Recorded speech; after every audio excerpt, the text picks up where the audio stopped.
The religion of the future will be a cosmic religion. It should transcend personal God and avoid dogma and theology. Can you feel it? A sort of anticipation growing stronger and stronger? Another way of putting it is time is speeding up. I've heard that discussion for a while now. I know most people have felt it at some point, maybe while watching the news or perhaps something in their own lives. Something big is about to happen. You can see signs of it all over the world. Revolutions rapidly spreading across the Middle East, protests occurring in America and Europe. Earthquakes are devastating the world, like in Japan, Myanmar, and Greece. The global economy is failing so hard that it looks like we're looking forward into a global recession, the likes of which makes the 30s look like a cakewalk. Not to mention that if global warming doesn't put our planet into an ice age, we're gonna kill ourselves from overpopulation for sure. And using the rate of doubling, we definitely don't have the resources to survive the way we are for maybe a little over 10 years. Yet, despite all of these things, we're about to learn something amazing. It's something that will transform the earth into something completely different, something incredible and beautiful. Many people across the globe have learned about this, and they've applied it to themselves and witnessed marvelous changes. Others have dedicated their lives to talking about it, to teaching it. I'm someone who's still exploring it, and I want more people to talk about it with. Mind, body, spirit. This is the sacred trinity that allows us life on earth. Without even one of these three, we could not function properly. Yet, in today's world, we only really truly understand two of the three. We have scientifically mapped the mind and the body. We understand next to every aspect about each of them. Yet, what do we really know about the spirit, the soul? What is it? Where does it come from? For centuries, religions have been the primary source for answers pertaining to the soul, but they're not concrete. Many different religions have a different answer and ideas about how things work on this level. Recently, however, a discovery was made, which led to new discoveries and further discoveries. These incredible insights went largely unnoticed by the global community, and while governments and secret services of the world acknowledged them, it wasn't something that really got to the masses. Today, this information is still slowly coming out, and I'm going to share it with you.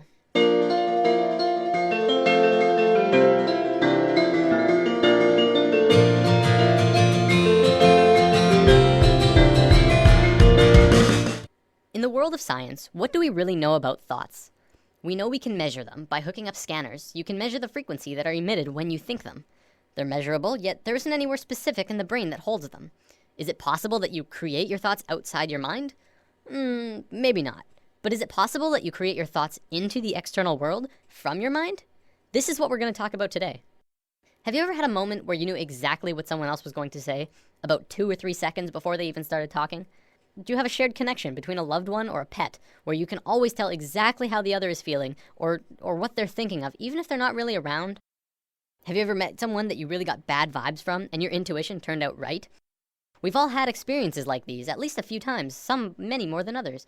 There are even a few people who can kind of tap into this experience quite easily. I believe one of the terms for it is psychic.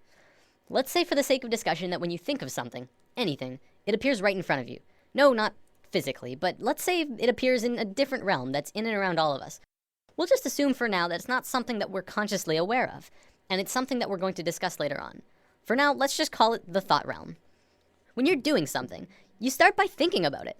Whether you're building a pool in your backyard or making a sandwich, you have to have thought of it first. Even the subconscious thoughts for things like walking and breathing. They shouldn't be anything new to us. We think of things before we do them, even if it's a split second before them. This is just how we function, and our physical actions match the thoughts that we've created.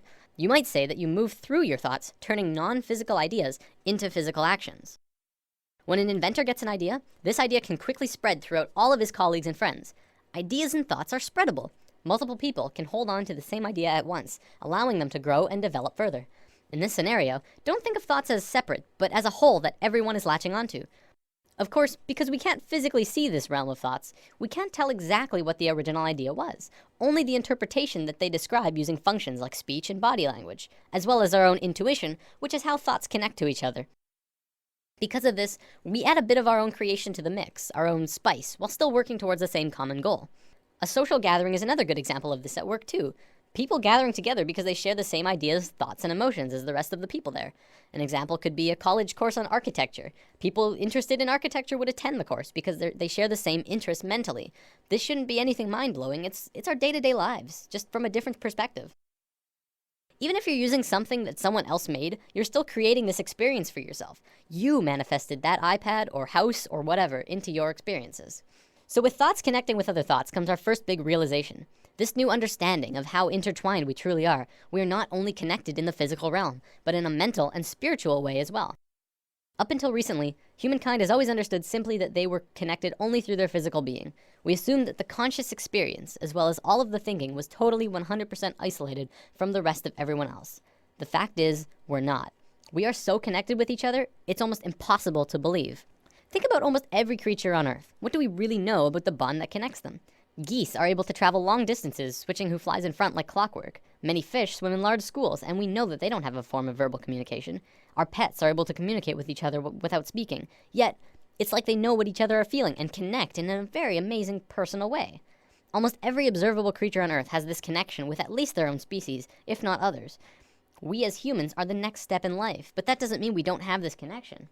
What's to say we're not also connected to each other in this way? We've been out of touch with ourselves for an incredibly long time now, and we are growing increasingly disharmonic. Now, thoughts being created are just the tip of the iceberg. The real interesting part comes when you look at emotions. Emotions are much more powerful than thoughts. Emotions pull on you, they control your actions, they guide you throughout your life. It's not your thoughts that control where you sit in a class or on a bus, but it's if you like that girl or you think that guy smells. When a couple is together, it's their emotions that keep them tethered. Same with if they're fighting, it's their emotions that break them apart. You watch TV shows that you enjoy. You hang out with friends because you have emotional bonds with them. Now, this applies on a smaller scale too. Do you ever have a morning where you wake up grumpy and stub your toe and think, oh, this is just gonna be one of those days, and find that the entire day afterwards just goes terrible and just everything goes wrong? What about the days when you wake up excited and happy and ready to go? Your whole day is just excellent in all of the right ways. Even if something bad does happen, you're less affected by it because you're in such a good place emotionally. The reason these differences in how your day goes is because of your emotional state. People like to think the world will go on exactly the same without you, but it really won't. People interact differently with other people, and everyone would have a completely different experience if you were not there. Imagine this scenario. There's a bully in a playground who's looking for someone to beat on. There's kids playing sports, kids skipping rope, kids on the swings, and then off to the side there's one boy sitting in the grass watching the rest of everyone play. He doesn't feel like anyone else will want to play with him, so he sits apart from the group. The bully instantly knows where to go, and the circle of hurting begins.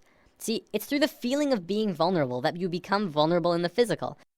If the boy had walked outside for recess and told himself, I can fit in, he would probably be playing sports right now.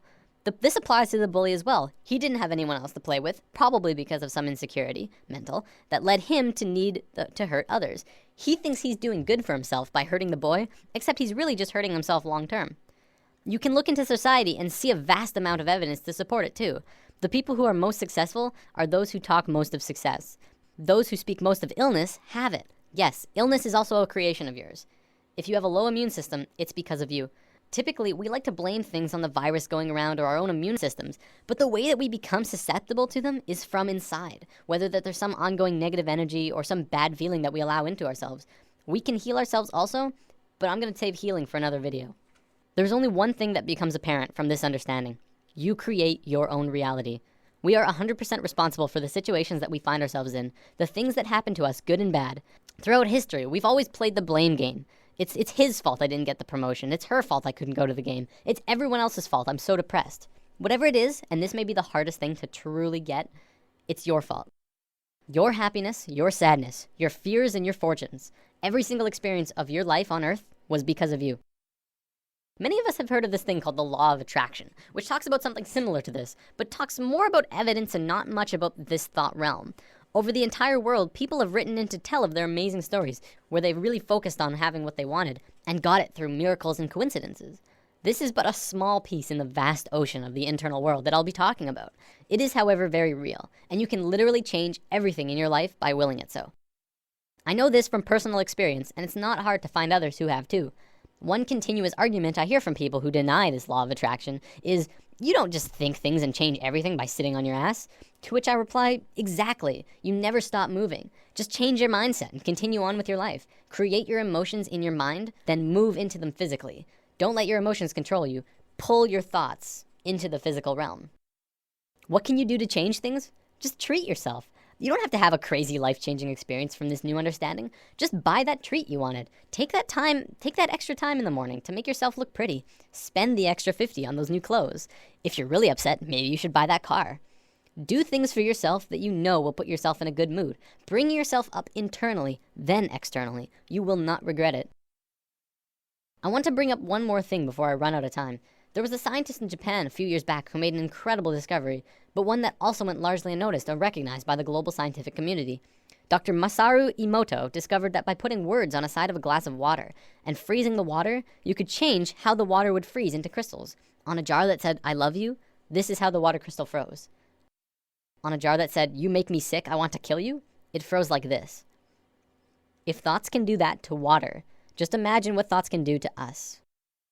Well, looks like I'm about out of time for today. Before I go, I want to leave you with words to sit on. For anyone who is looking for direction right now. You can have, do, or be anything you want. Namaste. Thanks for listening. There's nothing you can do that can't be done. Nothing you can sing that can't be sung. Nothing you can say, but you can learn how to play the game. It's easy.